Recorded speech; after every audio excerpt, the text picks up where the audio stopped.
দেখো 4টে অপশান দেওয়া ছিল, আমি 4টে অপশান নিচ্ছি না, কারণ আমরা নিজেরা উত্তর বের করে নেব।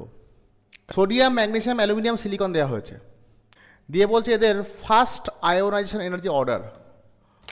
তাহলে তোমাকে লিথিয়াম, বেরিলিয়াম,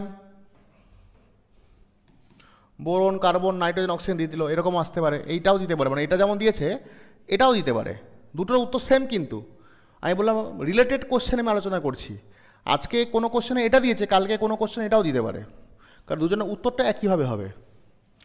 তো এটা হচ্ছে তোমার গ্রুপ 2 এলিমেন্ট, সরি গ্রুপ 2 যেটা পিরিয়ড 2 এলিমেন্ট, এটা হচ্ছে তোমার পিরিয়ড 2 এলিমেন্ট, ওকে। আর পিরিয়ড 3তে কারা আছে? সোডিয়াম, ম্যাগনেসিয়াম,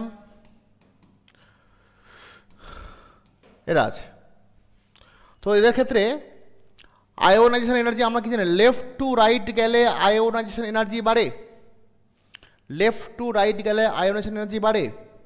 কিন্তু দেখো ব্যতিক্রম ঘটে কোন জায়গায়, বোরন আর বেরিলিয়াম পজিশন এক্সচেঞ্জ করে, এখানেও অ্যালুমিনিয়াম আর ম্যাগনেসিয়াম পজিশন এক্সচেঞ্জ করবে, এখানে নাইট্রোজেন আর অক্সিজেন পজিশন এক্সচেঞ্জ করবে, এখানে ফসফরাস আর সালফার পজিশন এক্সচেঞ্জ করবে।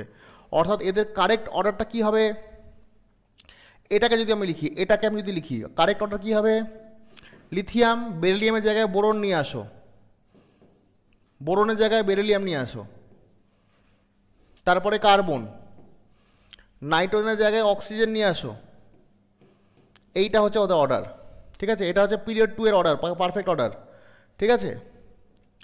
আর পিরিয়ড 3তেও একই রকমভাবে করে দাও, পিরিয়ড 3তেও একই রকমভাবে করে দাও, অর্ডার চেঞ্জ করে দাও।